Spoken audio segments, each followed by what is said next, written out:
So you just got your first listing. Now what? What are you supposed to do? Hi everyone, I'm Loida. Thanks for tuning in. And in this video, I'm going to be answering that exact same question. I always get comments and messages from you guys asking me or telling me that you're about to get your first listing, but you don't know what the next steps are. So let's say you just got the contract signed. The price is right on the money where it should be. The first thing you have to do is make sure that your seller prepares the home. You want to make sure that the home looks its best, and then you can go ahead and schedule for the professional photographer to go out and take pictures. Never ever take pictures with your cell phone or you take pictures with your camera.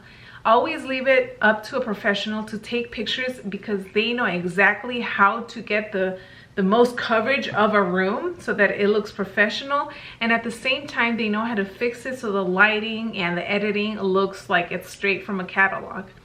As I'm sure you know, many buyers begin their search online, so obviously if they look at crappy pictures, chances are they might not want to schedule a showing. However, if the pictures look like they're straight up from a magazine, they're going to want to see the home. And what you want to create is a sense of urgency so that any buyer that takes a look at these pictures wants to schedule a showing with their agent or with you. And the more people that see the home as soon as it's ready, the higher likelihood of you getting possibly multiple offers and selling it in the best amount of time. So aside from making sure that the seller fixes up the home and you scheduling the professional photographer, something that you can do in the meantime is start pre-marketing the home. Put it on your social media, on Facebook, on Instagram. If you have a database of past clients or just anyone that you have put in your database, including agents, shoot it out to everyone. You don't know if maybe one of those people is looking for a home exactly like what you're about to list, and maybe you can represent that buyer, or they might know somebody that's looking for a home exactly like what you have, and then they shoot them your way. So that's the second thing, pre-market the home. Now, once we have the pictures, go ahead and put it on the MLS. Never post a listing on the MLS without pictures. That's just a big no-no, because all it's going to do is you're going to start accumulating days, and agents are probably not going to want to go see the home because there aren't any pictures. Again, like I mentioned in the beginning, people always look at pictures. So that's why once you have those professional pictures, then upload it on the MLS. On the MLS, make sure you fill out every single detail in terms of the description. Whether it's a 2-car garage, a 3-car garage, if there is a washer and dryer hookup inside, if it's a community laundry, whatever it is, just make sure that everything is filled out.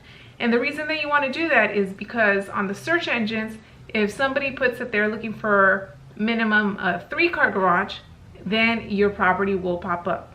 But if you don't even put anything in regards to the garage, then your property is not going to pop up. So you always want to make sure that the most eyeballs are on your listing. Another thing that you also want to make sure is that the home is easy to show. So make sure that at the listing appointment or even after, when the photographer has taken the pictures, you have a conversation with your seller and you let them know that it's very important for it to be easy for buyers to go and see the home. Because there are 3 main factors when it comes to whether or not a home is going to sell. Number 1 is the price. Number 2 is whether or not it shows well. So if there's a lot of clutter, if there's a lot of crap in the house, people are not going to like that. And the third thing is whether or not it's easy to show. Don't make it so that agents can go only between 12 and 5 p.m. Monday through Thursday, and then Friday after 7 o'clock. I mean, those schedules are not going to work, because what if I'm that buyer that is only available at the time that you had put not available? Then I'm going to skip on that property because I'm going to go on to see the next one that is available when I can.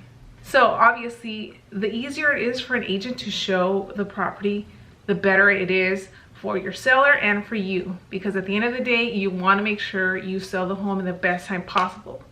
You don't want your property to sit, because the longer it sits, the less it'll sell for once it sells. And I'm sure you guys have all heard that, and you've seen it in plenty of my videos where I say that price is key. Now, when it comes to marketing, like I mentioned earlier, put it on social media, but also keep this in mind.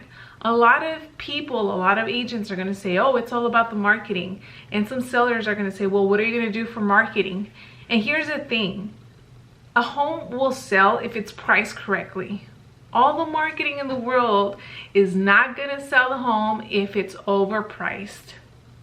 Let me say that again. All the marketing in the world, you can have all the bells and whistles and the drones and the big balloons and the open houses. You can do all of that, but if the price is not right, then you're not gonna sell. And I've seen this happen many, many times. The pictures are beautiful. It looks like it's straight from a catalog, and they've done plenty of open houses and they just didn't sell. And I say that because I relist a lot of homes that expire because they were overpriced. So again, like I mentioned earlier, hopefully you took this listing at the price that it should be, so at market value, maybe even a hair below, so that everyone's going to take a look at your home versus the competition. And then that's how you're going to create a sense of urgency, and hopefully they submit offers on you. So yeah, that's pretty much it. Once you've gotten your listing, what to do after that. I am going to be making another video on what to do once your seller has accepted an offer, so you have a better idea on what to expect and how usually the transaction goes.